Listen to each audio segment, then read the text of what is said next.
It is week one of the 2025 IHSA football season, and what better way to keep tabs on the Knoxville Blue Bullets football squad than right here at the Dirty DO podcast. Each week, I will be joined by head coach Marty Turner as we discuss last Friday's game, highlight players who rose to the occasion, and we will also look ahead to next Friday's game and how the team is approaching the week to prepare for battle. Kicking off this series, Coach Turner introduces his staff, discusses team captains, and returning key players, and gives us the lowdown on how they are preparing to take on Elmwood on the road this coming Friday.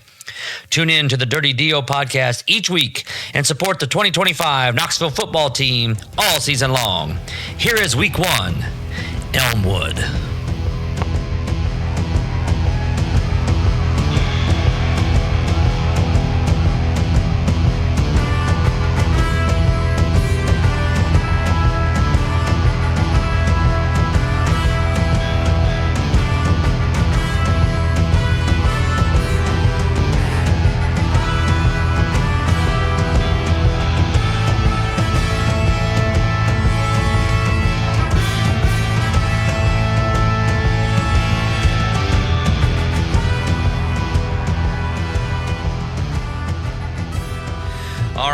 I am sitting down with Knoxville football head coach Marty Turner in what is going to be a weekly,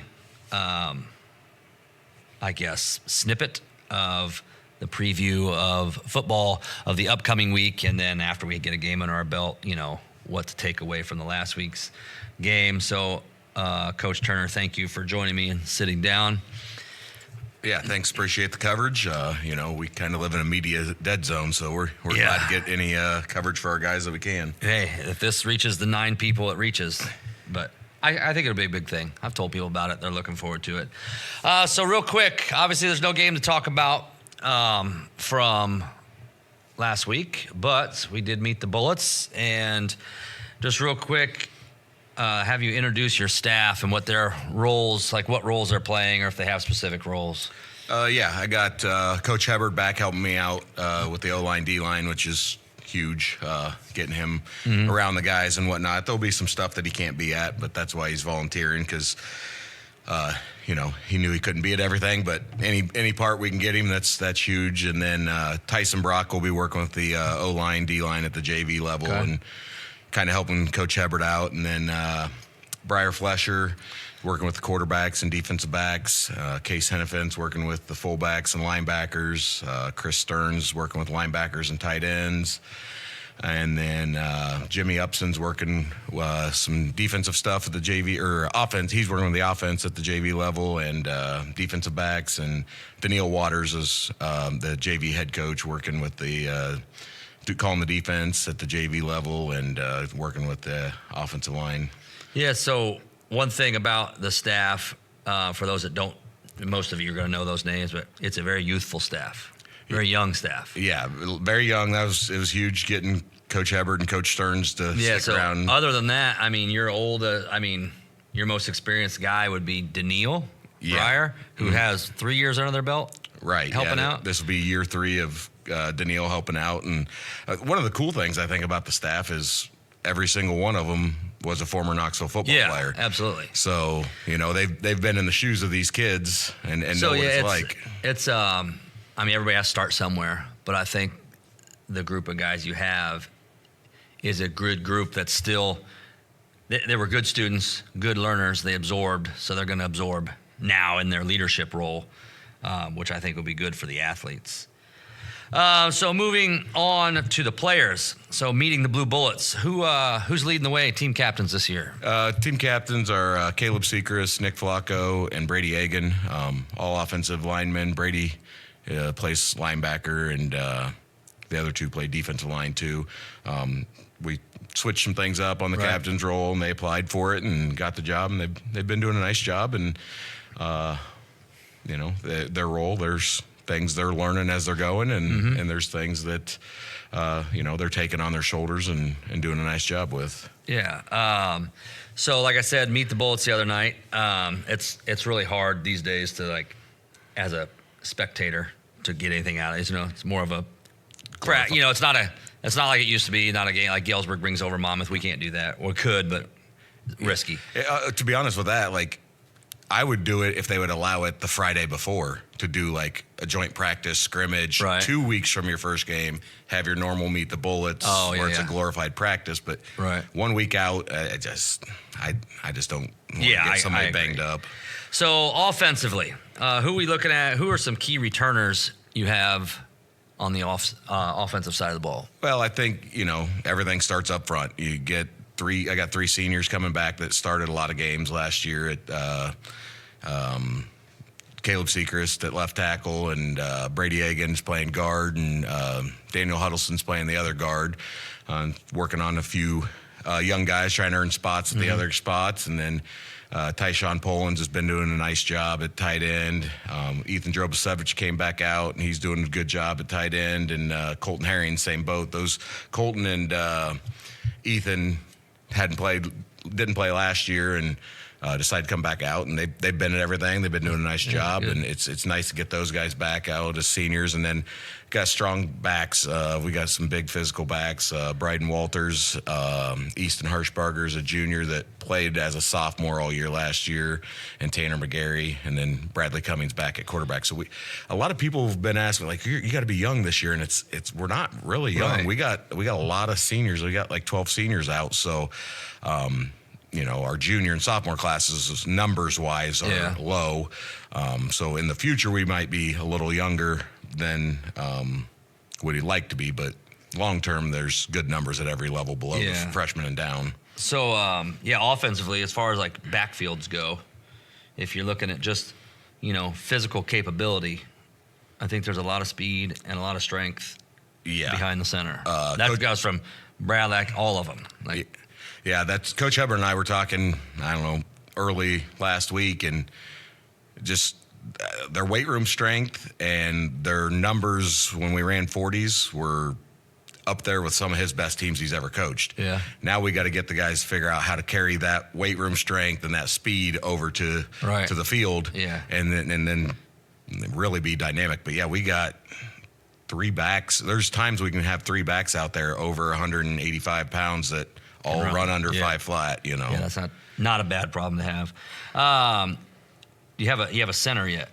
Jaden Cantu's winning that job right now. And he's a sophomore. He's a sophomore, yep. And he's had a good summer, and he's doing a nice job on the defensive side of the ball too. So I look for big things for him out of his sophomore year, and that's a big learning curve. Center's a tough position to play, and he's doing a nice job. Yeah. Good.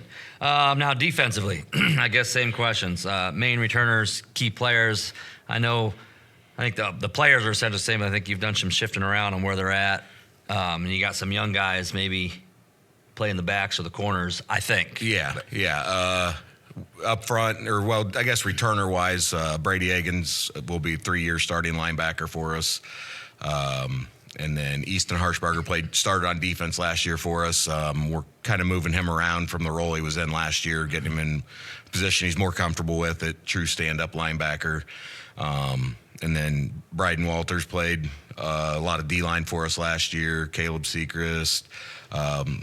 We're going to stand Daniel Huddleston up and play him at linebacker some. So our 2 starting guards are now linebackers, which is a good problem to have because that means they can run. So we can do some things with them offensively too in our run game. And then Tanner McGarry and Bradley Cummings have been leading up the DBs, and Austin Hirschbarger's working in back there, and some other guys that are still competing for jobs, which we kind of got guys in spots now, week but there's guys right there pushing, which that's when you got a good team, when guys can't be comfortable. They got somebody pushing for the job all the time. We talked after we talked last time off recording.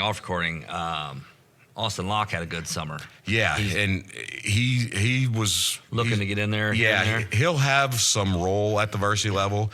I anticipate him going with the JV some too, and some of those guys like Austin Hirschbarger and Austin Locke, like it'll kind of depend what their Friday night looks like. If they have a big role on Friday night, well, we probably won't send them on Monday. But if they don't get the reps on Friday, then they need to get the reps on Monday to keep them sharp. I don't want them to lose any. As your high school football player, you only get 36 guaranteed games. Yeah, so, right. I don't want to take that opportunity away from any kid. Right. So, yeah, you mentioned, like, a lot of people think you're young, and I'm guilty of it too. Like, oh, what's this team going to look like? But if you really think about it, it's not different. It's really not different. I mean, you have a couple players here and there, but junior heavy last year, and even some sophomores that are coming back. So I don't know why it's hard to wrap around that, you do have a lot of returners. Maybe it's the coaching staff changed, so it just threw everybody off like, oh, everything's different, but it's really not. And to be honest, this winter I was kind of thinking, yeah, we're pretty young. And then I got looking at the roster and it's like, no, we got a lot of guys that have experience. Yeah. So, and this senior class were freshmen when we made that run to the quarterfinals in 22. So they've experienced seen, it. they I think they all dressed, if I remember right. And so being around that environment, that should be their goal as seniors. So that leads us into week one, a short trip down the road to Elmwood. Of course, Elmwood's going to, I can only assume, bring the fast, condensed offense that Todd Hollis is known for. That game last year ended in a 41-28 loss for us, I believe. So I guess what are your keys to turning that around this year, not starting in the hole? Yeah, I mean, Coach Hollis does a great job at Elmwood. They're so difficult to prepare for. Just you don't see what they do very often.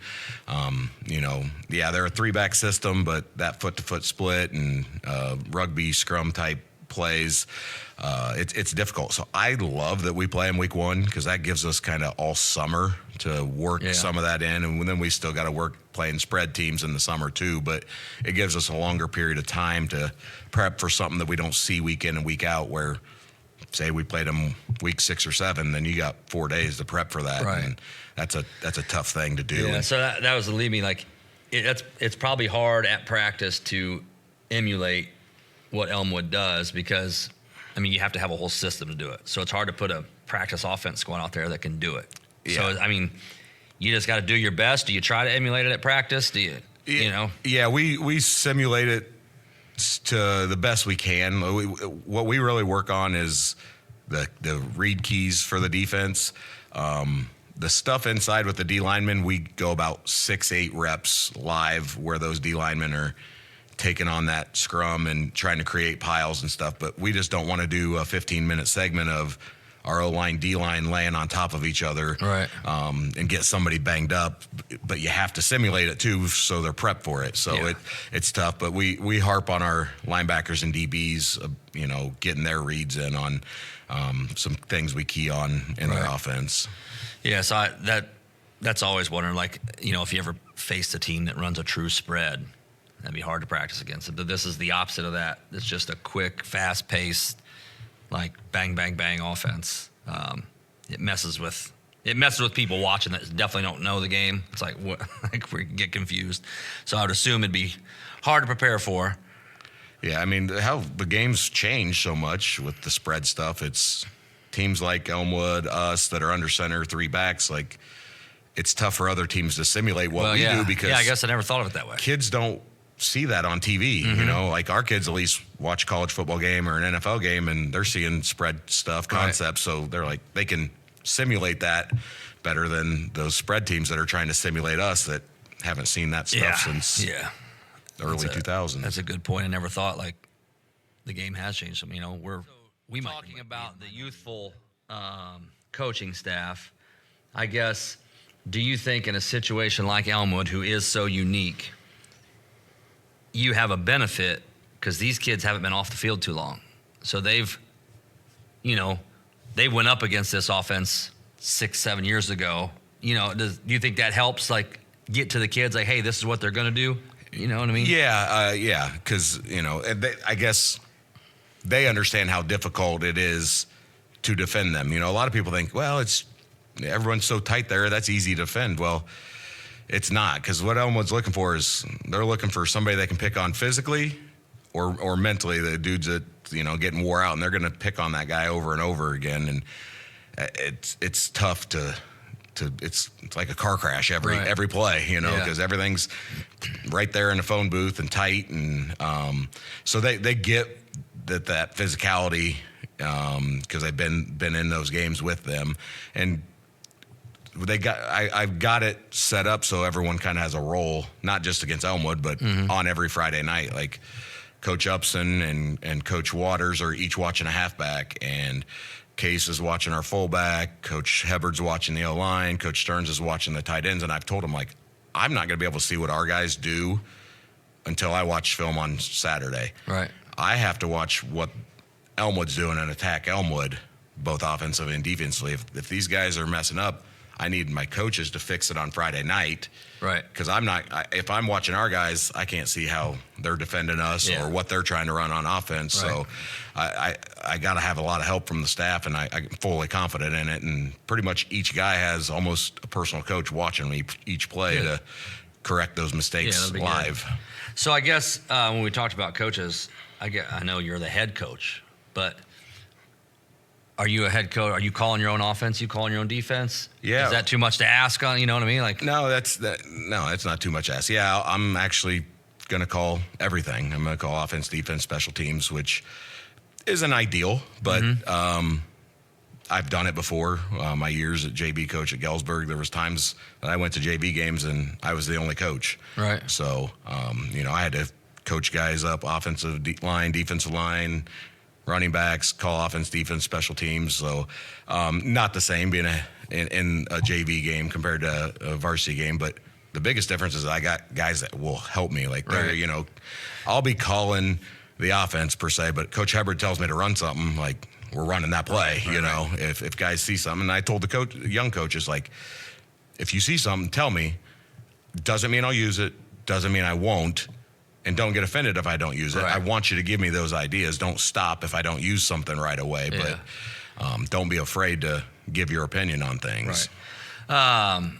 So I know you had at the start of the summer, you had some hopeful freshmen, young guys, not even necessarily freshmen, maybe sophomores too. I know it's early week one.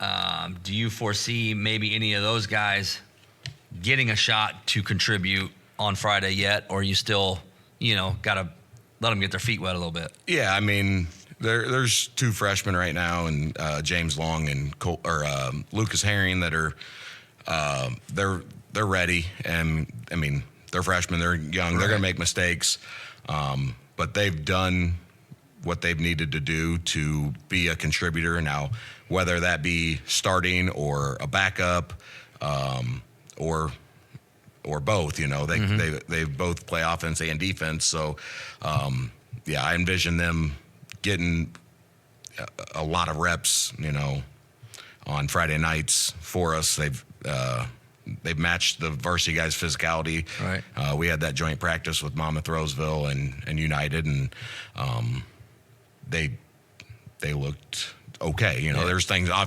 every kid will have to fix, but they didn't look like a fish out of water. They lined up and did what they had to do. So, yeah, there's definitely a role for those kids on Friday nights.